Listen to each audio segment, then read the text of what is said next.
मैंने देखा है कि दिल्ली दंगों के दौरान अरविंद केजरीवाल ने अपने होठों को न जाने कौन से फेविकोल से चिपका के बंद कर लिया था। एक लफ्ज नहीं बोले थे केजरीवाल साहब। मरकज के खिलाफ कोरोना में एफआईआर करना था तो सबसे पहली प्रेस कॉन्फ्रेंस अरविंद केजरीवाल ने करके कहा था कि मरकज पर एफआईआर कराओ। भारत की एक बेटी बिल्किस के गुनहगार 11 बलात्कार के आरोपी सरकारी शह पर रिहा कर दिए जाते हैं। में थे और आते आते देर हो गई। बड़ी तादाद में मौजूद बुजुर्ग, मेरी माएं, बहनें, नौजवान साथी, मैं सबकी मौजूदगी को सलाम कर रहा हूं। इधर जो रिकॉर्ड कर रहे हैं पीछे के लोगों को नजर नहीं आ रहा। मैं चाह रहा हूं कि अब हमारे और उनके बीच में कोई दायरा न रह जाए तो ज्यादा अच्छा है। इधर भी जो साथी खड़े हैं उनसे गुजारिश है या तो जहां है वैसे बैठ जाएं या थोड़ा पीछे हो जाए, लोगों को नजर नहीं आ रहा है। मेरे भाई अहमदाबाद के जिंदा दिल नौजवान साथियों, कहां से छेड़ू फसाना कहां तमाम करूं।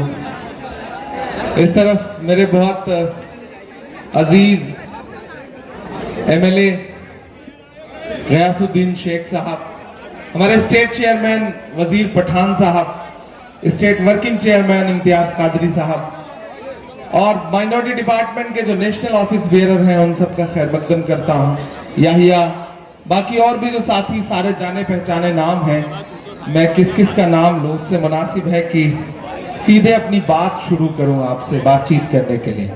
मेरे भाई, गुजरात इलेक्शन के मुहाने पे खड़ा है। आने वाली 5 तारीख को आपको ईवीएम की कतारों में खड़ा होना है और गुजरात के मुस्तकबिल का फैसला करना है।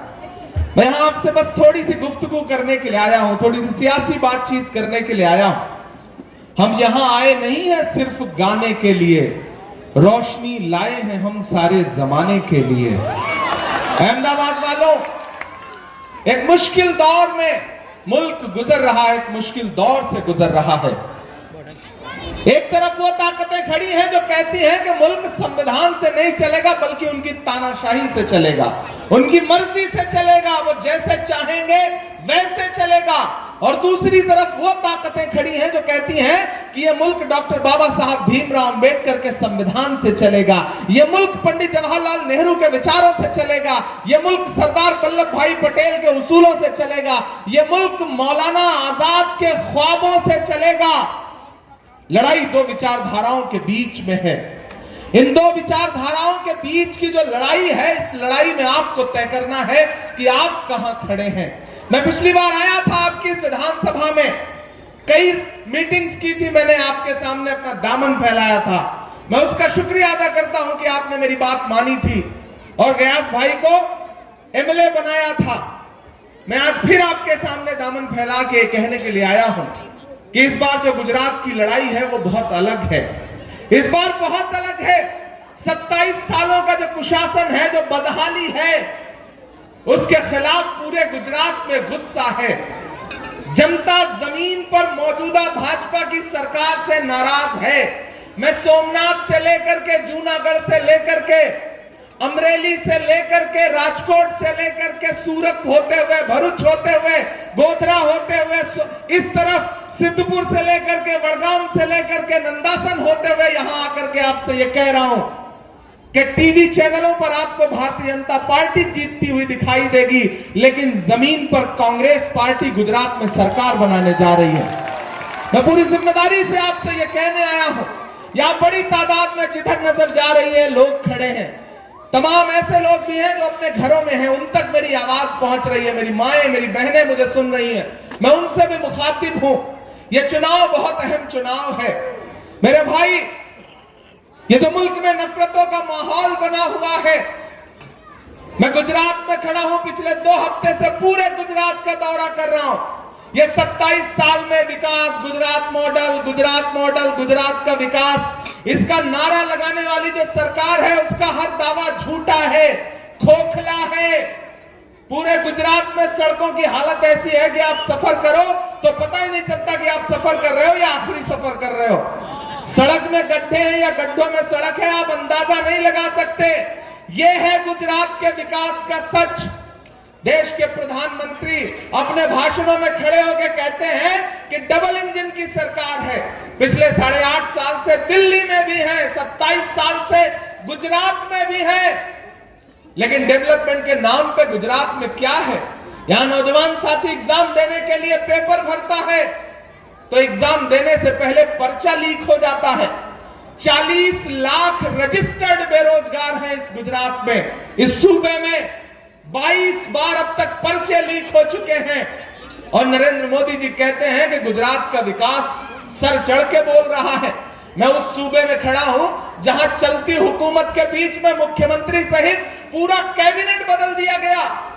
जिस मुख्यमंत्री को बदला गया उसे भी नहीं पता उसे क्यों हटाया गया, और जो नए वाले बनाए गए हैं उन्हें भी नहीं पता कि क्यों बनाया गया। विजय रूपानी जी को आज तक नहीं पता कि क्यों हटाया गया, और नए वाले पहला सूबा है पूरे देश में जहां मुख्यमंत्री का नाम ग्रामीण में लोगों को पता नहीं है। मैं उस गुजरात में खड़ा हूं, मैं मोरबी होके आया हूं, मैंने देखा है 135 से ज्यादा लाशों का दर्द आज भी उस शहर के माथे पर बोल रहा है। मैं उस शहर से होकर के आया हूं, मैंने वहां लोगों से बात की है, तब मैं यहां खड़ा होकर कह रहा हूं कि आपको याद होगा वो दिन कि जब एक दिन में मोरबी में 135 लाशें बिछी थी। उस दिन इस देश का हाकिम गुजरात में मौजूद था और दिन में 3 बार कपड़े बदल करके हरी झंडी दिखा रहा था। आपको याद है वो लम्हा जब उस शहर में 135 कफन सिले जा रहे थे? उस दिन हमारे देश का हाकिम हरी झंडियां दिखा रहा था, सरकारी कार्यक्रम कर रहा था। यहां का गुजरात सर चढ़ के बोल रहा है लोगों के, यहां का विकास। यह गुजरात है, यहां हिलाने पे पुल टूट जाता है, हिलाने पे पुल टूट जाता है। उधर लाशें बिछी थी, उधर टीवी चैनलों पर नैरेटिव बनाया जा रहा था कि लड़के पुल हिला रहे थे इसलिए टूट गया। यह है गुजरात के विकास का सच। यहां नरेंद्र मोदी जी हरी झंडी दिखा करके ट्रेन रवाना करते हैं, वंदे भारत ट्रेन आगे बढ़ती है, भैंस से टकराती है तो भैंस नहीं मरती, ट्रेन का इंजन टूट जाता है। यह है गुजरात के विकास का सच। यहां सरकार सड़क बनवाती है, मंत्री उद्घाटन करते हैं, सड़क पर नारियल फोड़ते हैं तो नारियल नहीं फूटता, सड़क टूट जाती है। यह है गुजरात के विकास का सच। मेरे भाई, भारतीय जनता पार्टी का हर दावा, हर नारा, विकास की हर बात झूठी है। उसी तरह से जिस तरह लाल किले से खड़े होकर के देश के प्रधानमंत्री भाषण देते हैं, महिला सम्मान, महिला सुरक्षा, लंबी लंबी बातें करते हैं, और उसी बातचीत के दौरान अगले 2 घंटे बाद उन्हीं के सूबे में गुजरात में भारत की एक बेटी बिल्किस के गुनहगार 11 बलात्कार के आरोपी सरकारी शह पर रिहा कर दिए जाते हैं। प्रधानमंत्री का नारा कितना झूठा है। मैं हिंदी साहित्य का विद्यार्थी रहा हूं, मैं तो बचपन से पढ़ता रहा हूं संस्कृत का एक सूत्र वाक्य कि यत्र नार्यस्त पूज्यन्ते रमन्ते तत्र देवता। जहां नारियों की पूजा होती है वहां देवता निवास करते हैं। लेकिन यह कैसा भारत बना दिया गया है जहां नारियों की नहीं बल्कि नारियों के बलात्कारियों की पूजा हो रही है, और देश के प्रधानमंत्री चुप हैं, एक शब्द नहीं है उनके पास बोलने के लिए। आने वाली 7 दिसंबर से देश की पार्लियामेंट शुरू हो रही है। मुझे ताकत दीजिए, मुझे हिम्मत दीजिए कि मैं देश के हाकिम के सामने खड़ा होकर के उनकी आंख से आंख मिला करके उनसे पूछूं कि प्रधानमंत्री जी, आपके बेटी बचाओ बेटी पढ़ाओ नारे का सच क्या यही है कि भारत की एक बेटी बिल्किस अपने गुनहगारों के खिलाफ सुप्रीम कोर्ट की चौखट पे खड़ी है और आप एक शब्द बोलने के लिए तैयार नहीं है?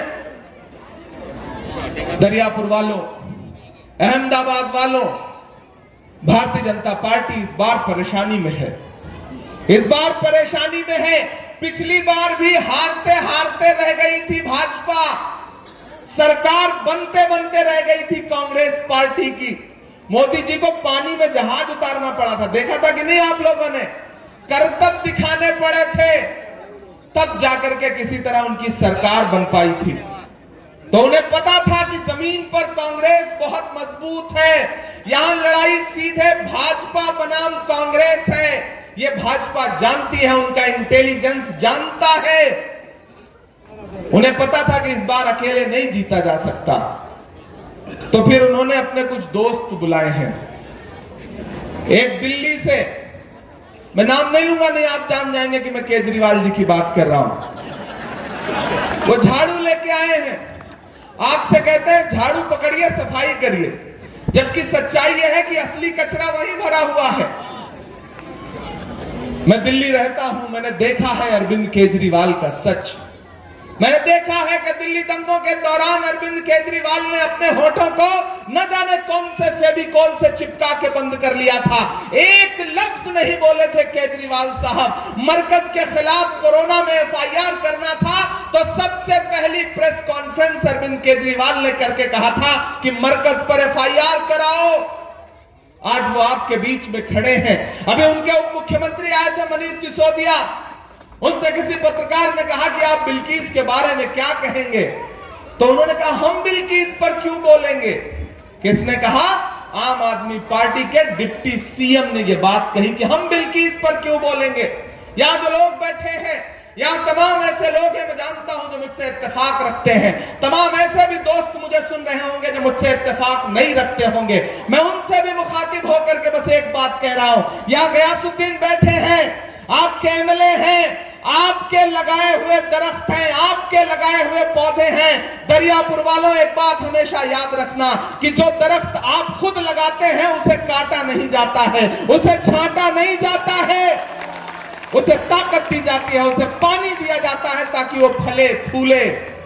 मैं आपसे आज ये कहने आया हूं कि हो सकता है गयास भाई से किसी बात की नाराजगी हो, कभी आपका फोन ना उठा पाए हो, कभी ऐसा हुआ हो कि आपको लगा हो कि इसी लम्हे हमारे बीच खड़े हो जाएं और कहीं बाहर रहे हो, ना खड़े हो पाए हो। लेकिन एक बात याद रखना दरियापुर वालों कि जब मकसद बड़ा हो तो छोटी छोटी चीजें नजरअंदाज करनी पड़ती हैं। जब मकसद बड़ा हो तो छोटी छोटी बातों को दरकिनार करना पड़ता है। इस बार आपका मकसद बड़ा है। इस बार आपका मकसद एक विधायक, दो विधायक जिताना नहीं है, बल्कि गुजरात के सत्ता परिवर्तन का मकसद है।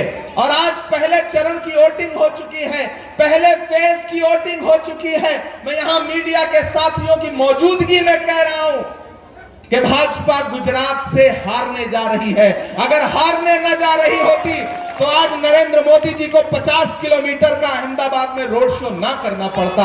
मेरे भाई, हारने जा रही है।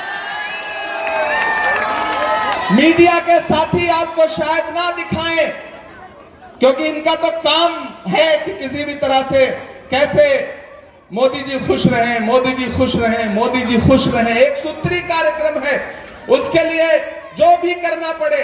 ये तो हमारे जो खुद से यूट्यूब पे, सोशल प्लेटफॉर्म पे जो अपनी मर्जी से, अपने दम से पत्रकारिता कर रहे नौजवान साथी हैं, मैं उनको सलाम करता हूं। लेकिन वो जो बड़े टीवी चैनल बैठे हैं, जो दिल्ली में बैठ करके एसी कमरों में बैठ के पत्रकारिता करते हैं, उन्हें गुजरात नहीं समझ में आएगा। ये गुजरात है, यहां के हवा में व्यापार है साहेब। इसे आसानी से दिल्ली वाला मीडिया नहीं समझ सकता, मैं जानता हूं। वो दरियापुर का एक लड़का इंटरव्यू देने गया तो एग्जामिनर ने उससे कहा, ये बताओ अगर तुम जंगल से जा रहे हो और सामने शेर आ गया तो क्या करोगे?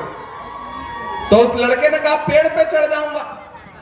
तो एग्जामिनर को फंसाना था उसको, उसने कहा, अच्छा ठीक है, अगर तुम नदी पार कर रहे हो और शेर आ गया तो क्या करोगे? तो लड़के ने कहा, पेड़ पे चढ़ जाऊंगा। तो एग्जामिनर ने कहा, यार तुम कमाल हो, तुम हर जगह पेड़ ला देते हो। तो लड़का दरियापुर का था, उसने भी कहा कि कमाल है, आप भी तो हर जगह शेर ला दे रहे हो, अगर आप ले आओगे तो हम उसी तरह से जवाब देंगे। मेरे भाई, इस बार लड़ाई बहुत अहम है। मैं आपके बीच में दामन फैला के ये कहने आया हूं कि बंटने का नुकसान क्या होता है, हमसे पूछिए, हमसे पूछिए। मैं उत्तर प्रदेश से आया हूं, जाइए बिहार वालों से पूछिए बंटने का मकसद क्या होता है, मतलब क्या होता है। अभी चंद दिनों पहले, महीने भर पहले एक सीट पर बाई इलेक्शन था। आप सारे लोग सोशल मीडिया चलाते हैं, उठा लेना यूट्यूब, उठा लेना फेसबुक और सर्च मार लेना, गोपालगंज एक विधानसभा में बाई इलेक्शन था। आप जानते हैं कि भाजपा के खिलाफ महागठबंधन का प्रत्याशी कितने वोट से हारा? 1700 वोट से। और कयादत का नारा लगाने वालों ने कितना वोट काटा पता है? 12,000। तो आपको एक बात ये समझनी पड़ेगी, कयादत कयादत कयादत, जागते रहिए कि आवाज लगाने वाला लूटने वालों को होशियार भी कर सकता है। आपको एक बात समझनी पड़ेगी मेरे भाई कि ये लड़ाई बहुत अहम है। इस लड़ाई में बंटने पर नुकसान किसका होगा ये आपको समझना पड़ेगा। मैं यहां खड़ा होकर के अपनी नई नस्लों से एक बात कहना चाहता हूं कि आपको यह समझना पड़ेगा कि गुजरात का इलेक्शन जिस मुहाने पर खड़ा है वहां आपके पास कोई नया झंडा उठाने का वक्त नहीं है। मैं जानता हूं हमारे लोगों को नया झंडा उठाने में बहुत मजा आता है। आप चाहते हैं कि कोई नया झंडा हाथ में आए, लेकिन राहत इंदौरी का एक शेर है कि लाल नीले कई रंगों के अलम आएंगे और आखिर में यही होगा कि हम आएंगे। हम आपसे ये कहना चाहते हैं कि ये लड़ाई बहुत बड़ी है। आपको समझना पड़ेगा, आपको समझना पड़ेगा कि अमित शाह जी की दी हुई सिक्योरिटी लेकर घूमने वाले लोग आपके हिमायती नहीं हो सकते। ये आपको समझना पड़ेगा, ये आपको समझना पड़ेगा। मेरी उम्र बहुत कम है, मैंने कहा ना, मैं बहुत सारे ऐसे लोग हैं जिनके लिए बेटे की तरह हूं, बहुत सारे ऐसे लोग हैं जिनके लिए मैं भाई की तरह हूं। लेकिन एक बात आप ये जानते हैं कि मैं सियासत में पिछले 3 साल से हूं। इससे पहले की जो मेरी जिंदगी है वो आपके सामने है। खुदा ने मुझे एक हुनर दिया, खुदा ने मुझे ताकत दी, मेरे कलम को ताकत बख्शी, तो मैंने अपने कलम का इस्तेमाल महबूबा के जुल्फ और आंचल पे शेर कहने के लिए नहीं किया। मैंने नजीब की मां के आंसुओं को अपनी नज़्मों में जगह दी, मैंने पहलू खान की मां के आंसुओं को अपनी नज़्मों में जगह दी। जब जरूरत पड़ी तो मैं डरा नहीं, मैं झुका नहीं, कहीं छुप छुपा के खड़ा नहीं। जो डटे हुए हैं महाज पर मुझे उन सफों में तलाश कर। आप याद करिए कि जब पूरे मुल्क में सन्नाटा था और आप अपने वजूद के लिए लड़ रहे थे, जब शाहीन बाग से लेकर के पूरे मुल्क में हमारी माएं बहनें सड़कों पर बैठी हुई थी, उस लम्हे में भी मैं घर नहीं बैठा था। मैं लड़ रहा था, मुकदमे झेल रहा था, 1 करोड़ 4 लाख रुपए की नोटिसें पकड़ रहा था और लोगों से यह कह रहा था कि फिरौन की है, नमरूद की है, फूलों से जंग बारूद की है, इस बार तो डरना नामुमकिन, इस बार तो बात वजूद की है। मैं कह रहा था, उन तमाम अपने किए गए कामों की बुनियाद पर आज खड़ा होकर ये कह रहा हूं। लोग आएंगे आपसे कहेंगे कि कांग्रेस ने आपको क्या दिया, लोग आपको बताएंगे कि कांग्रेस तो आपके सबसे बड़ी दुश्मन है और वो कहेंगे कि हम भाजपा को हराने आए हैं। मैं बड़ा हंस के ये बात कह रहा हूं और आप हंस के मेरी बात को सुनिएगा भी, फिर घर जाकर के रात की तन्हाई में सोचिएगा कि एक 35 साल के नौजवान ने जो बात कही थी उसकी सच्चाई क्या थी। कहेंगे कि हम भाजपा को हराने आए हैं, यही नारा लगाते हैं ना, लेकिन यहाँ पढ़े लिखे लोग बैठे हैं। नोट करना, इमरान जो कह के गया है उसे कल सर्च करना। जो आज यहाँ दरियापुर में आके कह रहे हैं कि हम भाजपा को हराने आए हैं, उनकी पार्टी का हेडक्वार्टर जहां है वहां का विधायक भाजपा का है। नोट कर लेना मेरी बात को, नोट कर लेना मेरी बात को। और वो सिर्फ विधायक नहीं है, उसका नाम राजा सिंह है और वो इतनी बदतमीजी के साथ गालियां देता है, उसकी आवाज नहीं बंद करवा पाते, लेकिन यहां आकर के आपसे कहेंगे कि हम आपको इंसाफ दिलाने आए हैं। मेरे भाई, नोट कर लेना मेरी बात को। कल सुकून से तन्हाई में सोचना कि एक नौजवान आपसे कुछ कह रहा था, उसको समझना। मेरे भाई, भाजपा बहुत होशियार है, हमारा दुश्मन बहुत शातिर है। वो जानता है कि अकेले नहीं जीता जा सकता, तो फिर वो कई दोस्तों का इस्तेमाल करता है। आपसे चाहता है कि आप थोड़ा थोड़ा बंट जाइए, थोड़ा थोड़ा बंट जाइए। और बंटने का नुकसान क्या होता है, मैंने कहा ना, हमसे पूछिए क्या होता है। हम झेल के आए हैं, इसलिए आपको आगाह करने आए हैं कि बंटिएगा मत। पहले तालीम से तुम मोड़ दिए जाओगे, फिर किसी जुर्म से तुम जोड़ दिए जाओगे। हाथ से हाथ की जंजीर बनाकर निकलो, वरना धागे की तरह तोड़ दिए जाओगे। मैं गुजारिश कर रहा हूं, लोग आएंगे आपके बीच में, आपको समझाएंगे, लेकिन मुझे बताओ दरियापुर वालों कि इस वक्त पूरे मुल्क में आरएसएस ने जो नफरत की आग लगा रखी है, उसके खिलाफ बुनियादी कोशिश कौन कर रहा है? असली कोशिश कौन कर रहा है उस नफरत के खात्मे की? एक शख्स है, और जानते हैं उसकी कोशिश क्या है? वो कन्याकुमारी से कश्मीर के लिए पैदल निकला है, हर दिन 25 किलोमीटर चलता है। उसका नारा क्या है? नफरत छोड़ो, भारत जोड़ो। नफरत हट जाएगी, भारत जुड़ जाएगा तो सबसे बड़ा फायदा किसका होगा? नफरत के निशाने पे तो हम ही आप खड़े हैं ना। सबसे ज्यादा नफरत का नुकसान कौन झेल रहा है? हमारी नस्लें झेल रही हैं ना।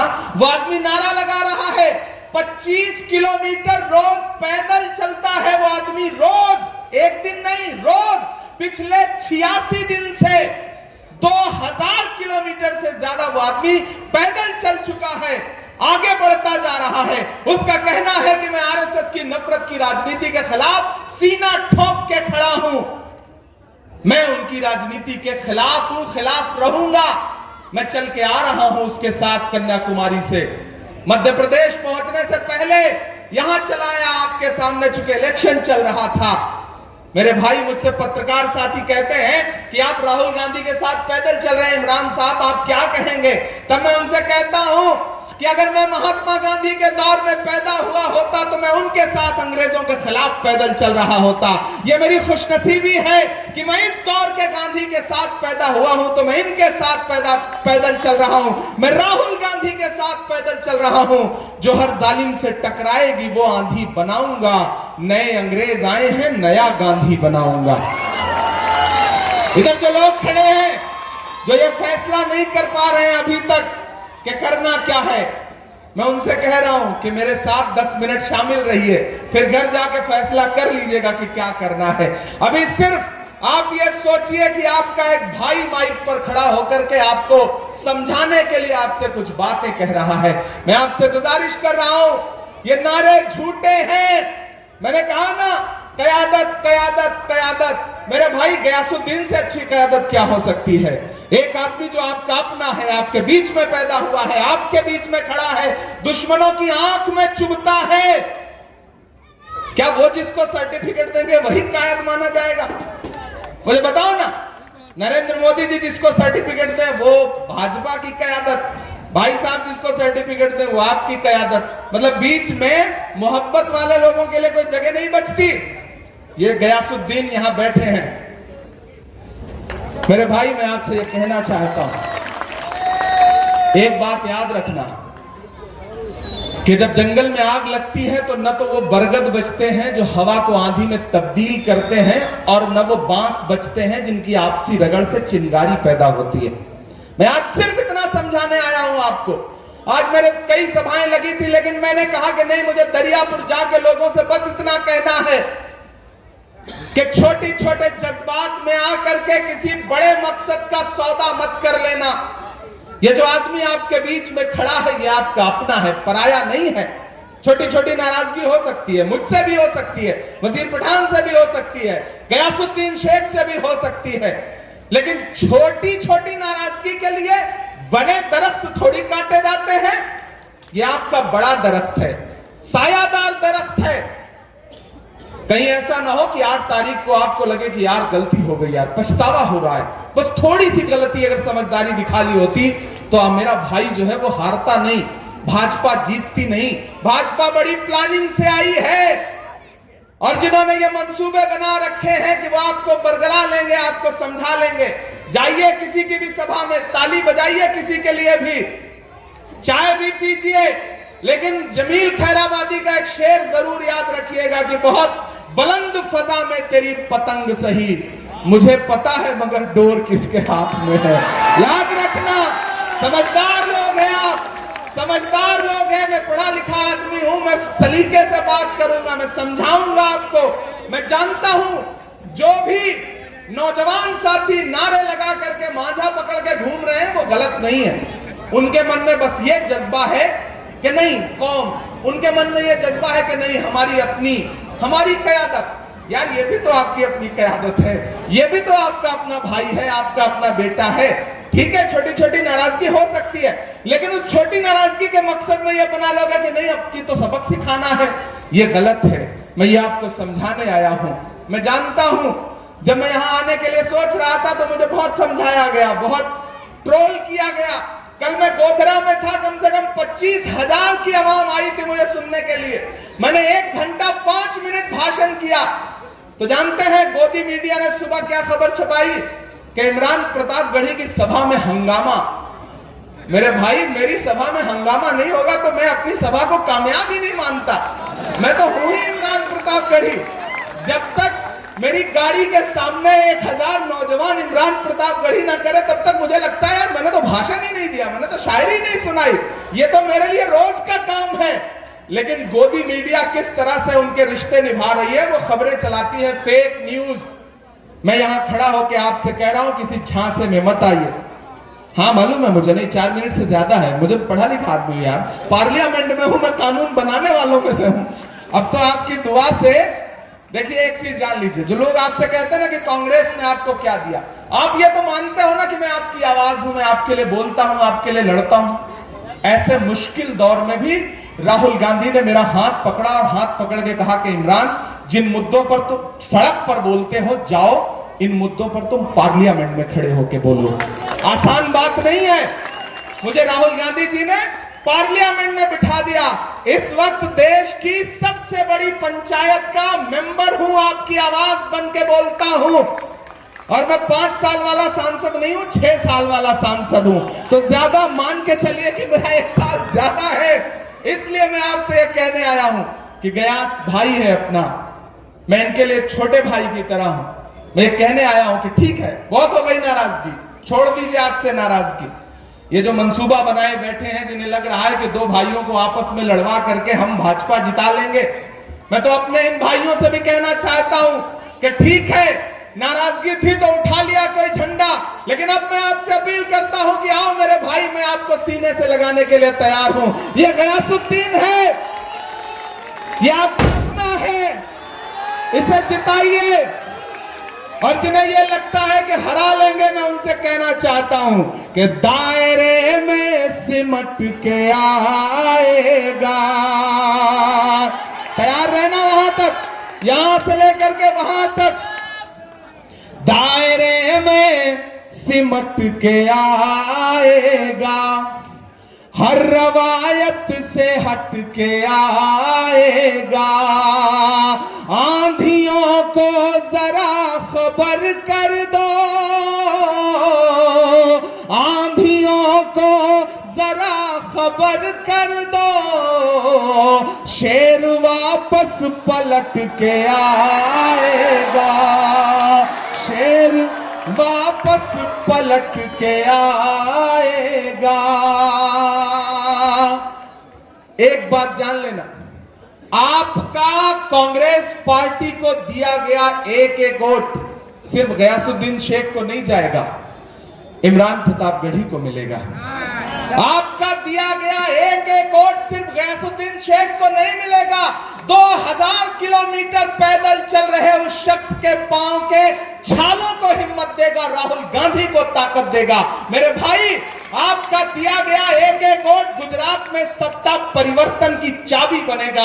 आपका गयासुद्दीन को दिया गया एक वोट आपको हिम्मत देगा, आपकी अपनी क़यादत को मजबूत करेगा। 3 बार से हैं विधायक ना, सोचिए मेरे भाई, एक चीज जान लीजिएगा, एक टर्म तो इंसान को असेंबली समझने में गुजर जाता है।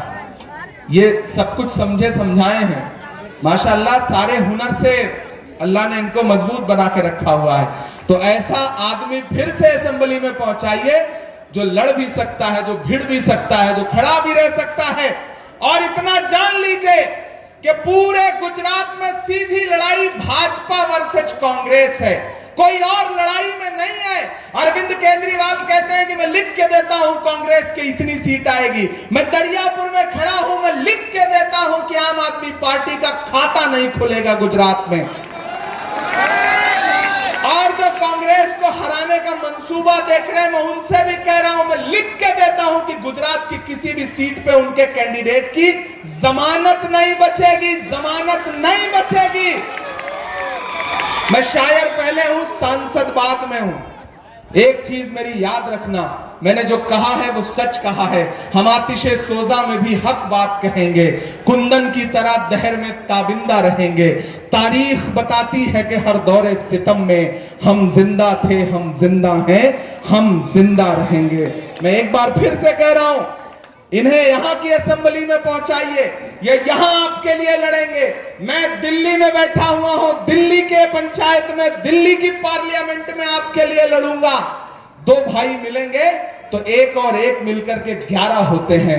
आप हमें ताकत दीजिए, आप गयास को जिताएंगे, आप इमरान प्रतापगढ़ी को जिताएंगे। मैं जानता हूं दरियापुर ने मुझे पिछली बार भी मायूस नहीं किया था और इस बार भी मायूस नहीं करेगा।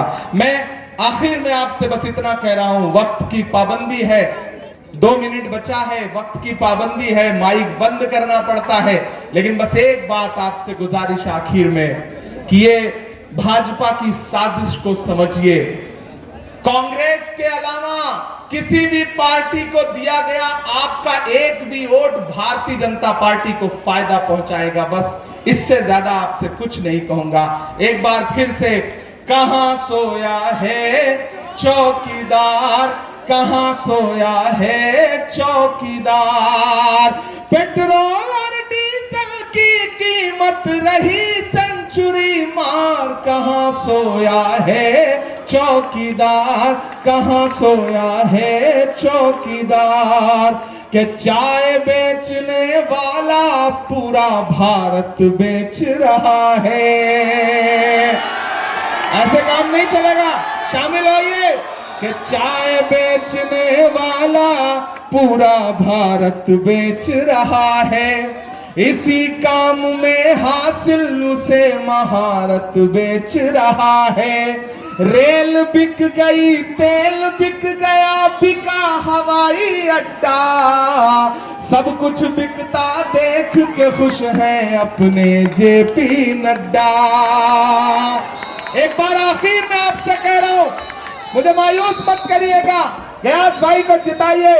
इंशाल्लाह फिर आपके दरमियान आऊंगा और आपसे बहुत सारी गुफ्तगू करूंगा, आपको बहुत